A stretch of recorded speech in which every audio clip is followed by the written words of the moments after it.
Começando o estudo da LINDB, precisamos falar um pouco sobre a classificação, aplicação e alguns conceitos iniciais relacionados a esta lei, iniciando pelo significado de norma. Norma é uma regra, produzida e aplicada dentro de um determinado grupo. Portanto, a norma é um gênero que contém alguns elementos, que são os costumes, os princípios e as leis propriamente ditas. Os costumes, por sua vez, são formados também ou contêm dentro de si uma parte material, chamada de corpus, e uma parte psicológica, chamada de ânimos. A parte material contida no costume é a repetição.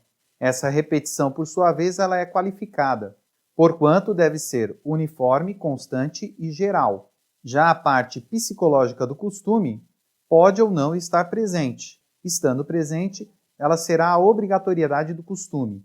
Assim, podemos afirmar que a obrigatoriedade no costume ela é eventual. Portanto, o costume é não vinculante em regra, ou seja, ninguém é obrigado a cumprir o costume. Entretanto, nós teremos exceção a essa regra que veremos mais tarde. Outro elemento que constitui a norma é o princípio, que vem do latim principium, que diz respeito às regras fundamentais das normas. Assim, ela está relacionada com as bases do sistema normativo. E observe que nós não qualificamos a base do sistema, portanto, pode ser um princípio relacionado a algo religioso. Então, ele será um princípio eclesiástico. Se for relacionado ao direito, será um princípio jurídico.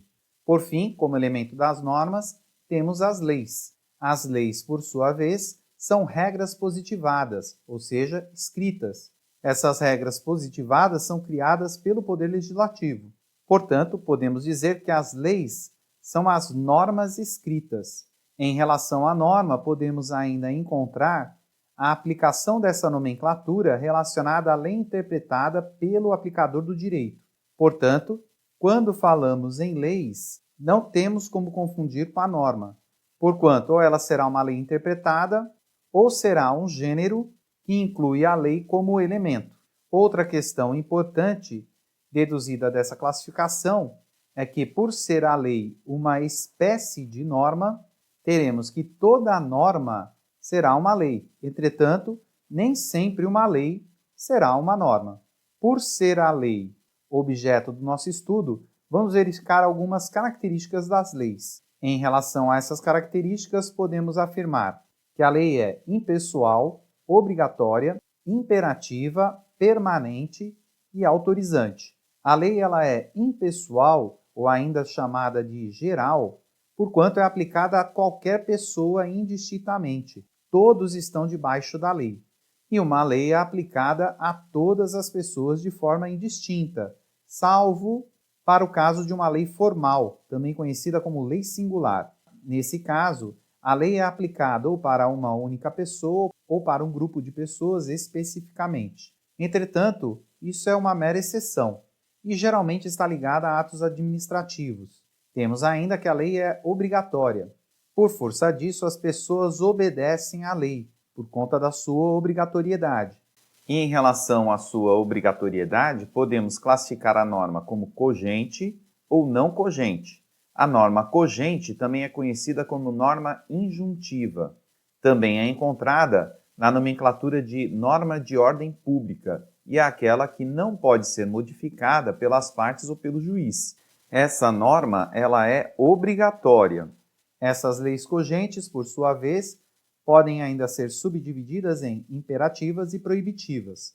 As leis imperativas ordenam um determinado comportamento ao jurisdicionado, que é aquele que está debaixo da jurisdição. Por isso são imperativas, ou seja, de império. Um exemplo dessa lei pode ser encontrado no artigo 1528 do Código Civil, que fala sobre o dever de esclarecer do oficial de registro. E esse artigo diz que é dever do oficial de registro esclarecer os nubentes, que são aqueles que vão casar, a respeito dos fatos que podem ocasionar a invalidade do casamento, bem como sobre os diversos regimes de bens. Portanto, o oficial de registro deve esclarecer aos que vão se casar sobre as normas proibitivas, que são aquelas que proíbem determinado comportamento. E um exemplo disso são os impedimentos do casamento, que estão descritos no artigo 1521 do Código Civil, que diz que não podem casar. E aí ele vai dar uma série de regras a respeito disso, descrevendo comportamentos proibidos para o casamento. Temos ainda, em relação à obrigatoriedade, a norma não cogente, também conhecida como dispositiva. Ela também pode ser chamada de norma de ordem privada. E essa norma, ou essa lei, pode ser modificada pelas partes, pois ela não é obrigatória, podendo ainda ser subdividida em norma não cogente permissiva e supletiva. A norma não cogente permissiva é aquela que pode ser derrogada, ou seja, não aplicada pelo interessado. Já a norma não cogente supletiva é aquela que é aplicada no caso das partes não regularem a determinada situação. Assim, a norma supletiva será aplicada. Continuando, a lei ainda ela é imperativa. Portanto, ela possibilita uma sanção, ou seja, uma punição àquele que transgride a lei. Observe que a norma imperativa está intimamente relacionada à norma obrigatória, pois, em regra, as pessoas não obedecem de bom grado uma determinada regra, principalmente no Brasil. Elas necessitam de um impulso adicional para isso, ou seja, uma punição, uma disciplina, uma correção, de alguma forma. Por isso, a norma, além de obrigatória, tem que ser imperativa, porquanto uma lei sem sanção, ela é morta. Não vale nada, porque ninguém vai obedecer ela. Um exemplo disso é respeitar o limite de velocidade. Você acha que você obedeceria o limite de velocidade se não houvesse radar ou multa para excesso de velocidade? Por isso que a obrigatoriedade e a imperatividade caminham juntos. Em relação ainda à imperatividade, ou ao fato da norma ser imperativa, essa norma imperativa ainda pode ser classificada segundo a sua intensidade. Assim teremos uma norma imperativa imperfeita, perfeita, mais que perfeita ou menos que perfeita. A norma imperfeita é aquela que não tem consequência jurídica, pois, como acabamos de falar, uma lei sem sanção é morta. Já a norma perfeita é aquela que tem uma determinada sanção e ainda produz a anulação ou anulabilidade de um ato ou negócio jurídico. Em relação a essas palavras, vamos estudá-las um pouco mais à frente. A lei ainda pode ser mais que perfeita. É quando ela, além da sanção e da anulação ou anulabilidade do determinado ato, ela impõe uma determinada pena criminal sobre o ato praticado. Assim, ela é mais que perfeita porque promove uma punição maior. Já a lei menos perfeita é aquela que impõe uma sanção. Entretanto, ela impõe uma outra consequência diferente da anulação e da anulabilidade, como, por exemplo, uma obrigação de fazer.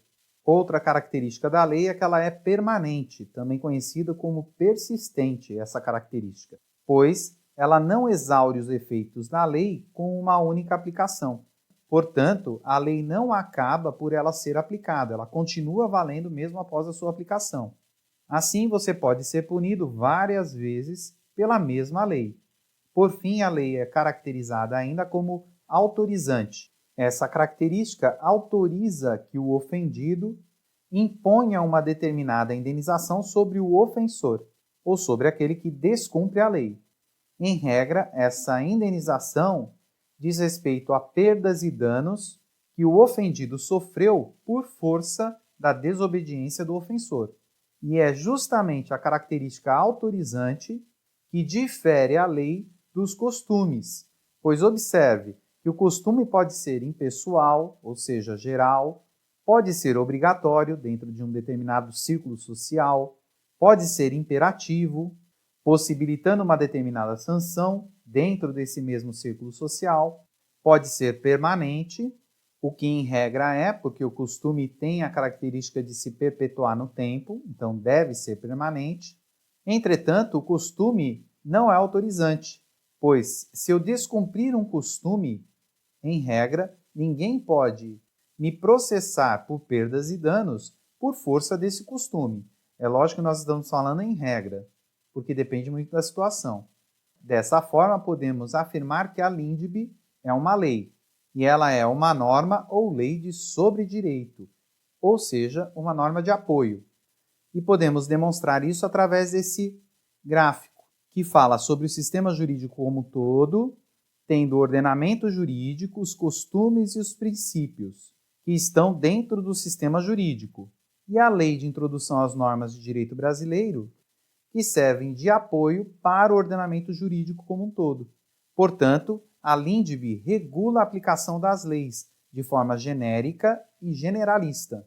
Genérica porque serve para todas as leis e generalista porque pode ser aplicado de forma geral. Portanto, a LINDB é aplicada a qualquer norma dentro do sistema jurídico. Assim, essa regulação das leis, ela se dá em relação à vigência e eficácia da lei, em relação aos conflitos da lei relacionados a tempo e espaço, ainda oferece critérios sobre interpretação jurídica, ou seja, relacionados à hermenêutica, e ainda traz normas relacionadas ao direito internacional privado. Dessa forma, podemos observar claramente que a LINDB é apenas uma norma de apoio para o sistema jurídico como um todo.